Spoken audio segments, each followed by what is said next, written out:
I'm David Smith, president of Southern Adventist University, and today I'd like to take just a few minutes to share what I hope will be an encouraging message with you. Just this morning, I was visiting with someone that I know well and reflecting on their circumstances. Like many of us, their job has recently seemed absolutely overwhelming, and it's just been really tough going. But a few days ago, to add to that, they lost a parent. Losing a parent is a really hard thing, of course, and as they were grieving that, they made plans to spend about a week along with their spouse to travel to another state so they could intern their parents' remains there. But even in the midst of those plans, as some of you know, just a few nights ago, a tornado came through here. And while it spared their lives, it didn't spare their electricity. And they found out just today that their electricity probably won't be turned on for at least another week. When I was talking to this person, they were sitting in their car in a hospital parking lot. They'd been there for hours. They were there because their spouse had suffered an unfortunate fall and injured themselves. And of course, this person could not visit their spouse in the hospital. They could only talk together by phone. So hour after hour, they were waiting to see what would happen. When I listened to this, I said to this person, it just sounds so much like Job. It's tough. And the person said, just like Job, I believe that even if God were to take my life, I would choose to trust him. I want to trust God no matter what.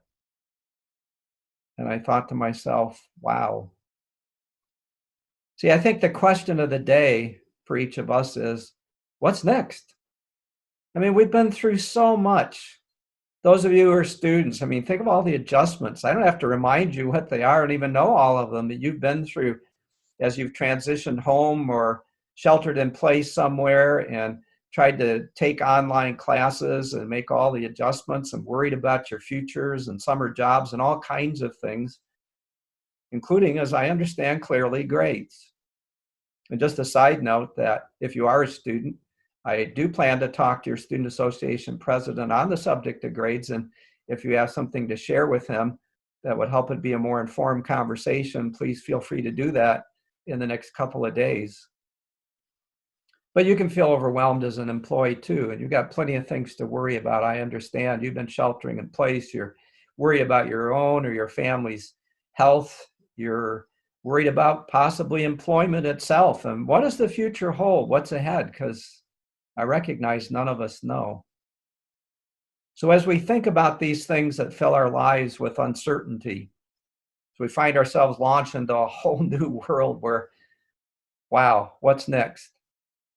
I'd like for us to consider the response Job made because it's just so incredibly amazing. Here was a man who lost all 10 of his children.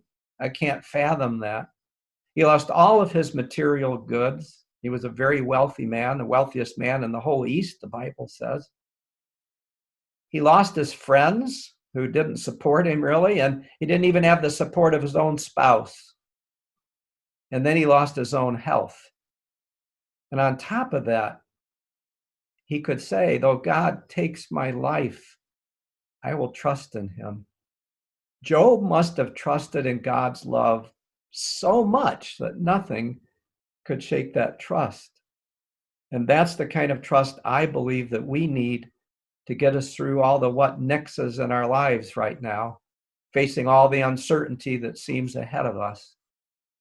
So I'd like to encourage you, along with myself, to think about Job and to resolve to trust God, even when everything seems overwhelming and hopeless in our lives, no matter how frustrated or overwhelmed we are. For God will never leave us or forsake us, and he is an all-loving God, and all-powerful, and all-trustworthy. Blessings, my friends.